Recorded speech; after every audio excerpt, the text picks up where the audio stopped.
আজকে আমি আপনাদের দেখাবো গোলাপ ফুলের কলম করার 3টি সহজ এবং কার্যকর পদ্ধতি। হ্যালো বন্ধুরা, গোলাপ গাছ কলম করা খুব কঠিন কিছু নয়। সঠিক পদ্ধতি জানলে খুব সহজেই নতুন গাছ তৈরি করা যায়। প্রথম পদ্ধতি, একটি ছোট প্লাস্টিকের কাপ নিন, এতে মাটি ভরে গোলাপের ডাল কলম হিসেবে লাগিয়ে দিন। এটি ঘরেই করার একটি সহজ ও জনপ্রিয় পদ্ধতি। দ্বিতীয় পদ্ধতি, একটি বোতল নিন এবং পাশে একটি ছোট ছিদ্র করুন।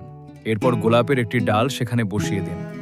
বোতলে পানি দিয়ে রাখলে ধীরে ধীরে ডালটি শিকড় গজাতে শুরু করবে।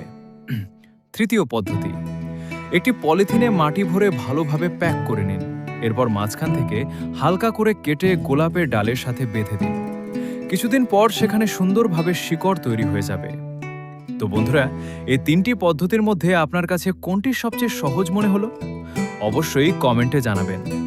ভিডিওটি ভালো লাগলে লাইক, শেয়ার ও কমেন্ট করতে ভুলবেন না।